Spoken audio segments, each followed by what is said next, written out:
Украина. И это интересно, почему Украина. Потому что вот сейчас я сижу напротив Китая, тут целая стена из этюдов и набросков китайских, на них смотрю, и у нас очень много параллелей, очень много общего и смежного. Хотя, когда приезжаешь в Китай, украинец себя чувствует как будто на другой планете. То же самое происходит и с китайцами, которые прилетают в Украину. Но, что есть ГАЗ-66?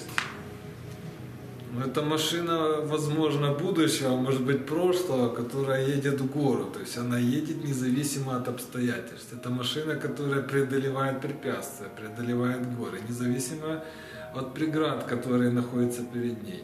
И в этом есть идея этой картины, которая написана непосредственно в горах, непосредственно этот ГАЗ. В Китае написано? Она написана в Украине, на Закарпатье. Ну, почему она китайская? Потому что она, возможно, красная. То есть красный цвет – это цвет Китая. И когда празднуешь Новый год в Китае, то все абсолютно красное. Этот цвет активизирует к определенным действиям. И когда говоришь о пагоде китайской, то думаешь, а почему она пагода и почему там определенное количество граней восхождения к вершине? Когда говоришь о китайском буддийском храме, и ты видишь эти снисходящие крыши, то говоришь о снисхождении в высоту и плавном спуске вниз. То есть вся наша жизнь – это спуски и подъемы. И тут уже зависит от человека, что он воспримет за спуск и что за подъем. И понимание молитвы в православной культуре, католической, греко-католической, буддийской, индуистской. То есть молитва, это, возможно, это и есть искусство. То есть когда мы говорим об искусстве, мы говорим о восприятии созерцания мира и гармонии мира в себе и вовне. Почему сейчас это происходит в музее Кавалеридзе?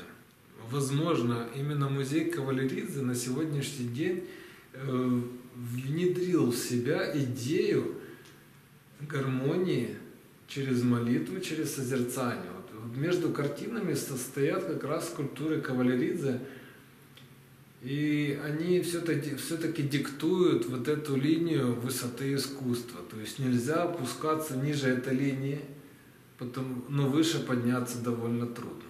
И как раз вот этот экватор искусства, он должен быть. И благодаря музею этот экватор есть и будет жить.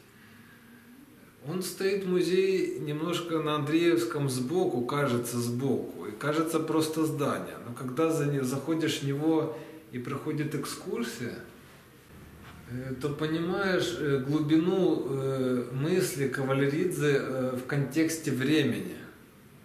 То есть его скульптуры кажутся немножко абстрактными, может даже в некоторой степени через кубизм и супрематизм воспринимается. Но это именно абстрагирование формы и оголяет искусство в полной мере. То есть к восприятию его как такового без излишеств, без деталей, доминируя максимальную художественную форму.